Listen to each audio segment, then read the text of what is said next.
Mari kita bersatu dalam doa. Damai sejahtera yang melampaui setiap akal dan pikiran manusia menyertai saudara-saudara sekalian di dalam Kristus Yesus Tuhan kita yang hidup itu. Amin.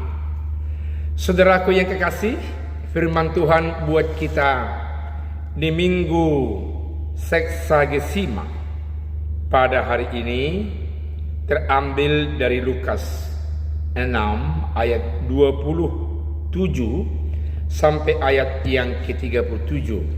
Dikatakan firman Tuhan demikian.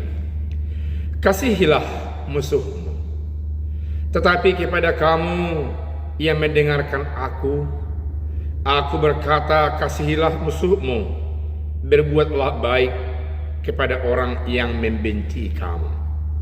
Mintalah berkat bagi orang yang mengutuk kamu, berdoalah bagi orang yang mencaci kamu.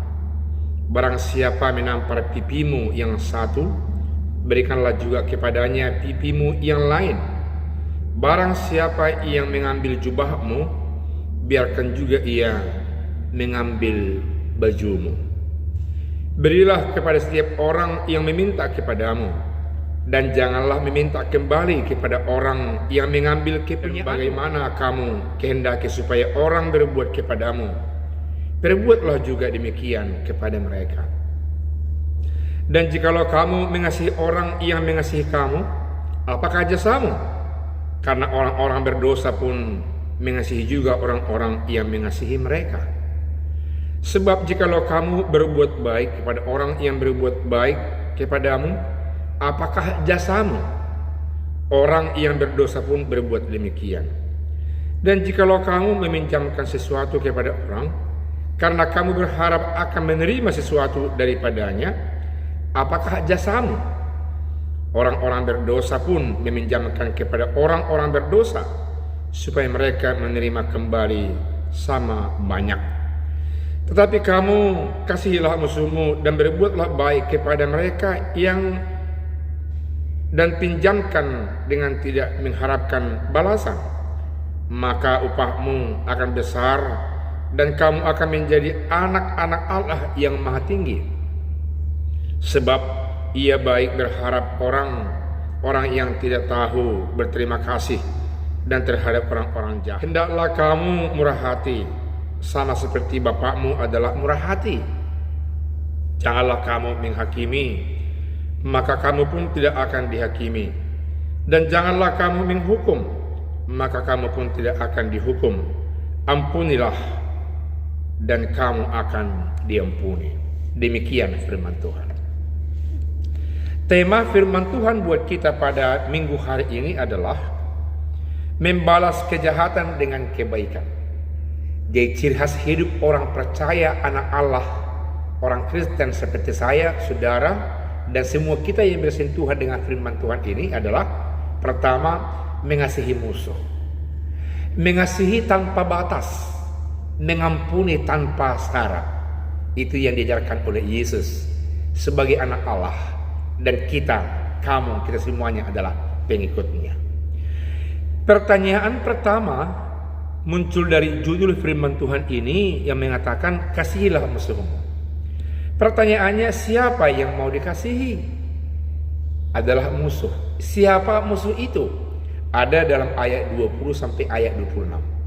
Yakni mereka yang membenci kita, yang mengucilkan kita, yang mengutuk kita, yang memusuhi kita.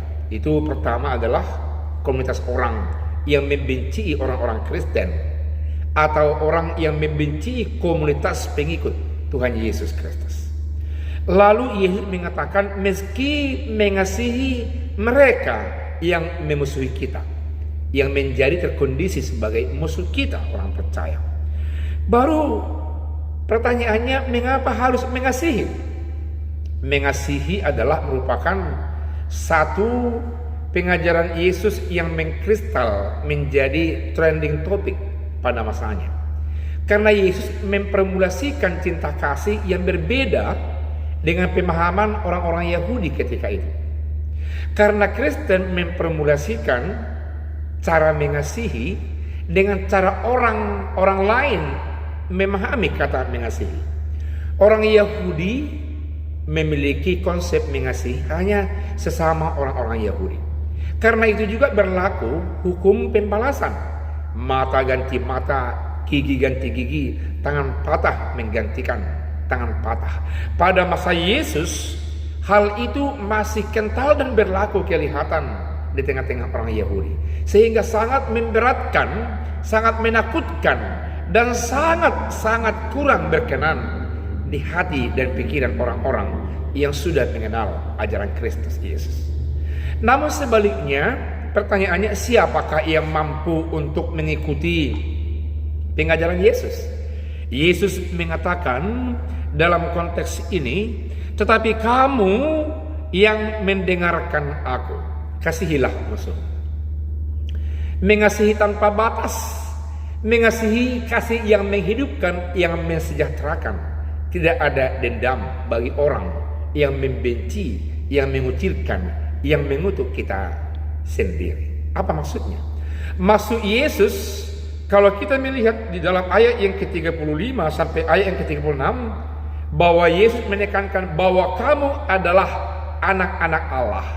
Dalam ayat yang ke-27 dikatakan, dengarkanlah aku, kamu yang mendengarkan aku. Itu artinya pengikut atau murid Yesus. Kasihilah musuhmu.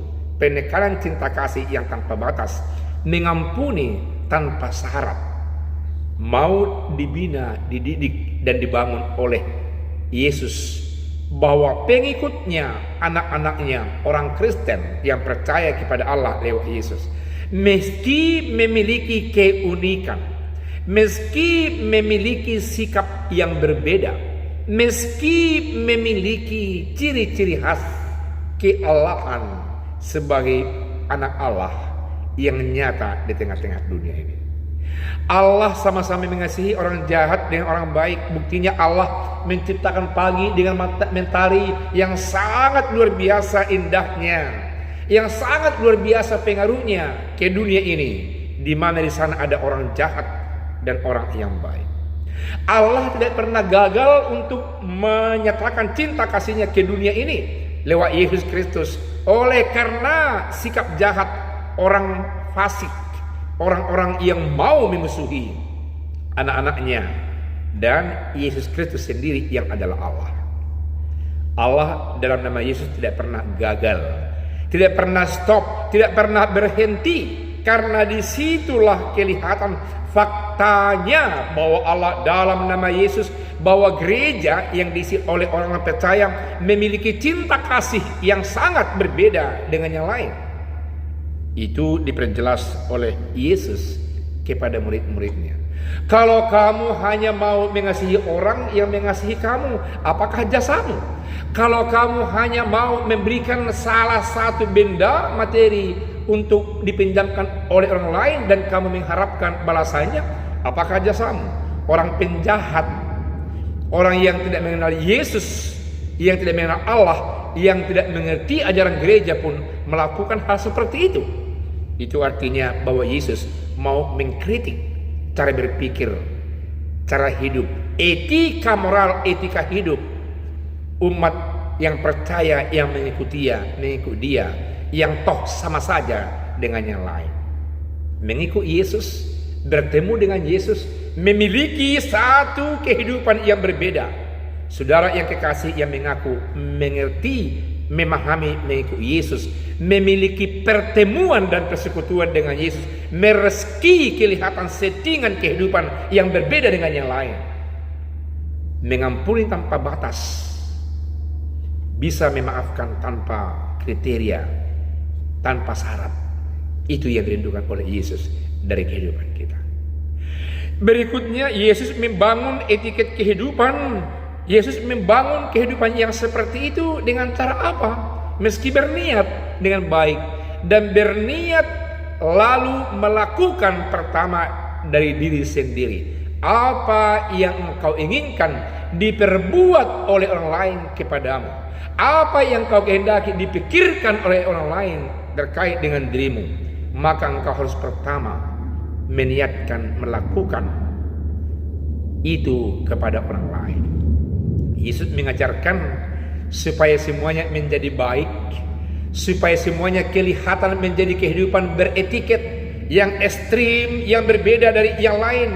Dan kita pun harus lebih ekstrim melakukan yang baik, bukan ekstrim melakukan yang tidak baik, yakni melakukan dari diri sendiri.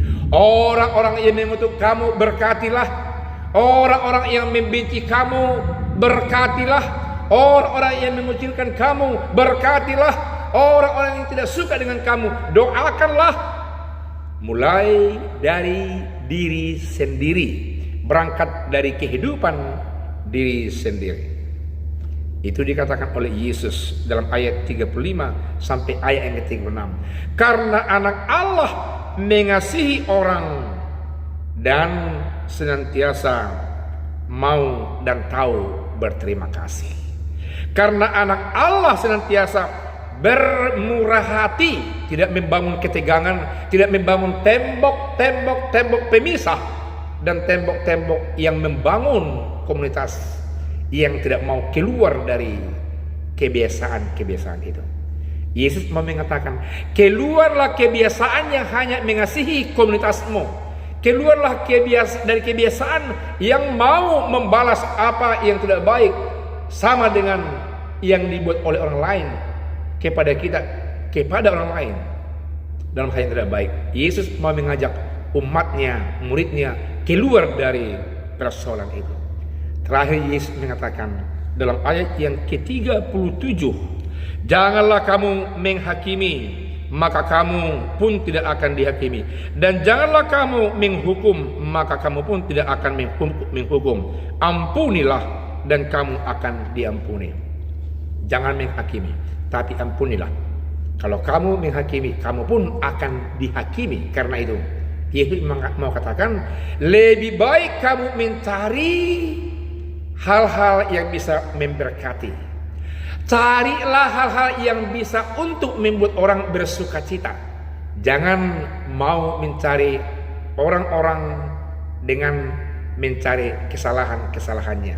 Tapi carilah trik dan momen yang bisa untuk membuat orang bersuka cita, yakni dengan memberkati orang-orang yang ada di sekitar. Firman Tuhan ini mengajak kita agar kita senantiasa mau meresponi orang yang tidak baik di sekitar kita dengan memberkati, dengan mendoakan, dengan memberikan rasa sukacita. Tuhan Yesus memberkati. Amin. Kita berdoa. Terima kasih firman Tuhan yang mengajari kami agar kami mampu membangun kehidupan kami secara utuh, berbeda dengan yang lain. Perbedaannya, kami mau mengampuni orang, kami mau memberkati orang, kami mau mendoakan orang yang sungguh-sungguh mengucilkan kami, yang mengutuk kami, yang membenci kami, agar sesungguhnya kami nyata sebagai anak Allah, pengikut Tuhan Yesus yang adalah anak Allah, yang bermurah hati, yang memberikan sukacita. Dan itulah Injil keselamatan yang telah Tuhan berikan untuk kami hidup di tengah-tengah dunia ini. Dalam nama Yesus kami telah berdoa. Amin.